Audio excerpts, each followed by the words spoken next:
Okay, so ito mga kababayan ha. Hindi ba nung nakaraan, nung tinalakay po natin, itong tungkol yan sa ICC investigation, di ba? Ito. Kasi nga sinasabi rito sa mga balita na yung public approval daw po ng ICC drug war, lumalaki, dumadami. Oh, ito pa isang balita rin. Public support for ICC investigation into drug-related killings growing, survey shows. Now, dalawa po yung tanong doon kasi. Yung isang katanungan ay dapat ba na mag-imbestiga ang ICC? Should ICC investigate on the killings related to the war on drugs ni former President Duterte? Doon po, pumalo lamang ang survey na 53% ng mga Pilipino pabor doon. And then yung second question, that the government should allow ICC, na ang gobyerno daw po ay dapat na bang papasukin ng ICC para makapag-investigate. Doon naman po, pumalo po ng 57% ang resulta doon sa survey ng private firms. Now, someone said na dapat magkaroon din tayo ng survey. So, we had a survey online dito sa ating channel. So, ito po yung resulta. Meron na po tayong 3,100 mahigit na mga nag-participate at ito ho ang resulta. Parang 2 days pa lamang ito eh. 3 days ganyan. So, ito na po yung resulta niya.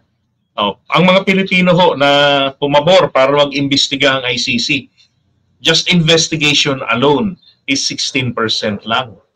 Pero yung pong mag-imbestiga ang ICC at papasukin dito sa Pilipinas, my God, overwhelming po, 84%. Sa mga nag-participate na nagsasabi na 84% dapat, this is more than majority. Yeah, that's more than majority because majority is 50% plus 1. Ito po, 3/4 na po ito, mahigit. Sa mga nag-participate, gusto nilang papasukin ng ICC para makapag-imbestiga. Diba? So sana pakinggan po ito ng ating gobyerno. Pakinggan ito ng ating presidente. Total po, nagsalita naman na dyan ang, diba? Nagsalita na rin dyan ang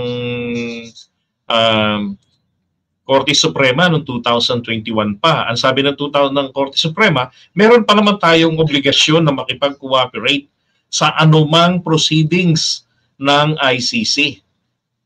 Tanging sila Harry Roque lamang ang nagpapaliwanag na hindi po tinatalakay o binabali itong 15-0 decision ng Korte Suprema na nagsasabi pong makipag-cooperate ka pa rin Pilipinas. Diba? At ito lang din naman pong si PBBM ang sumasang-ayon sa kanila sa sinasabi na walang jurisdiction. Actually, sa nakikita ko to, pinaglalaruan lang sila ni PBBM eh. So, napapansin ko lang we will talk more about that after this. After this pa talaga no? Mukhang magiging literal talaga yung iyakan ng mga to. Loko rin ang gumawa ng ano ba gumawa nito? Impact leadership.